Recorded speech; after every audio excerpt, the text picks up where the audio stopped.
Well, we were brought up in a very strict family because my mother was very strict, very, very, very much. But that was because I guess she was frustrated because she had 12 children. And I think 4 of them passed away when they were young, you know. But then my mother raised 3 of my sister's daughters because she got a divorce. And so she raised her own grandchildren. So my mother brought us like soldiers. Certain time you did this, certain time you did that, and all of that. When we grew up a little bit, well, we contributed doing all the work. We, you know, helped her a lot. And she was very strict about everything. Everybody had something to do. And you know the job I hate to do then? I was the one that had to clean the tub. Because my other, you know, my brother and my sisters and my brothers and the other ones, when they would get mad at me, they would accuse me that I didn't do it right, you know. My mother would go out there and, you know, it was right. I had to do it all over again.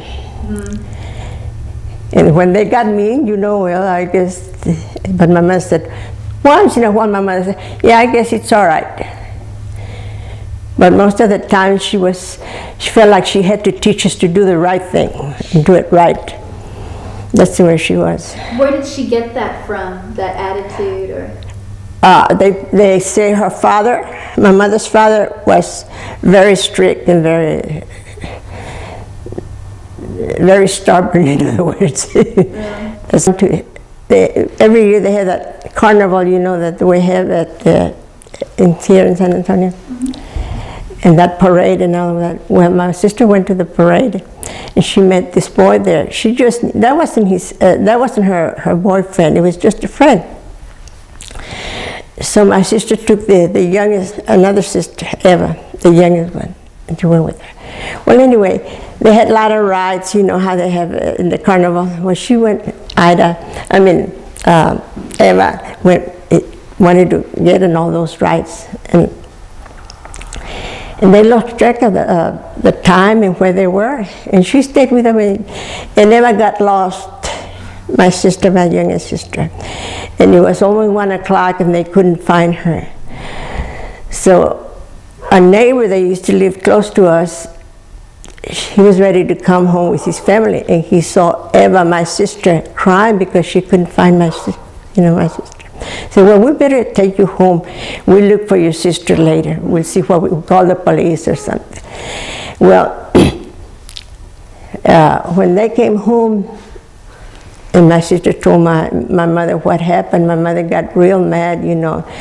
So my older sister was looking for her everywhere, and she couldn't find her.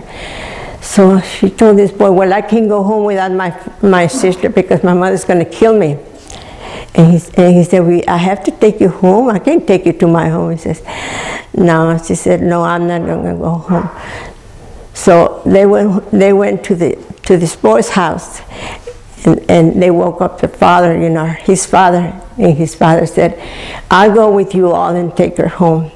Because she wouldn't want to go. She said, without this father, this boy, and my sister came, you know.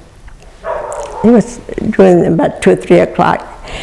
And my mother thought, I don't know what she thought. Well, anyway, she said, you just go back with your boyfriend and his father, you know. And his father said, I can't do that, lady. He said, that's not even my boy's girlfriend. And she said, well, I don't know. She wouldn't open the door and said, you take her back, you know. And so my sister was just 17. And so my daddy used to work as a salesman. And he happened to come in at that time. And then my father said, well, you did the wrong thing. She said, there's nothing wrong. They were trying to be honest, you know, with her and everything. But my sister was very scared. And well, she stayed over at the house with her boyfriend, you know, not her boyfriend, but her friend. And then the next day, this man comes again and asked my mother that, you know, there was nothing wrong with you know, trying to say that nothing had happened, you know, he wasn't, and he was there all the time. Well, anyway, my mother didn't accept it. She said, I want you to get married and get out of it. And so he said, sure, I love your daughter. I've always been in love with your daughter. If that's the way you feel, well, I married your daughter, you know. And they got married about 2 weeks later. But she was never forgiven, because once in a while they would come over and visit us, you know. She wanted to see us. I remember that. And she would hug us, you know, because she loved us. She was a very lovable person. But my mother would never. My mother would say no. She would come and she would kneel down, and my mother would be ironing or something, and she would say, forgive her. And my mother said, get up.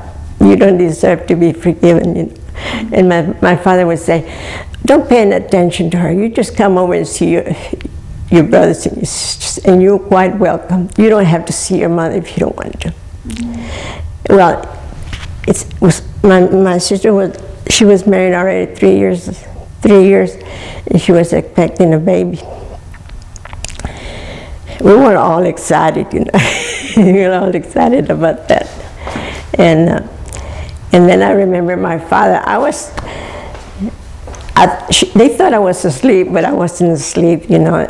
And my father said, you know, this is too much. He said, if you don't accept, Vika was her name, if you don't accept Vika, and she said, in this house, and she said, you know what I'm going to do? I think I'm just going to take off, and I don't ever want to see you again. He said that to his wife? And then I don't know if he meant it or it was a threat or something. He said, and I'll never come back. And my mother said, well, that's a coward way to treat your daughter, to treat your wife, you know. And he said, well, this time I meant to do it. You either give up or I'll go away. And then I think my mother thought, oh, I have too many children, you know.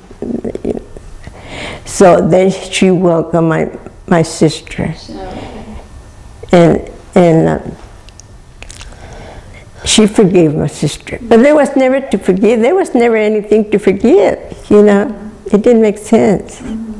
And she would cry. Every time she came in the house, she would cry. And we'd just get around her because we felt so sorry for her, because my mother would never give up. That's how she was so strong-minded, you know, or whatever. Did you see her a lot? My mother, I think she was 94 when she passed away. She was more like she looked more like a German. Really? She was big, and she looked more like a German. Was she German? No, I don't think so. She came from some other nationality or something, but she was a very, very beautiful lady. That's what they say. I remember her. I was about 15 when she passed away. She wasn't Mexican? My mother's mother. Was not Mexican? Huh? She was not a Mexican? Well, she had some Spanish blood or something. She was from Spanish. She was big. And so was her husband. Had Spanish blood. So, Oh, that's why we all look, my brothers, that's why we all look German. my mother had 3 brothers, and they were always, but they were very nice looking.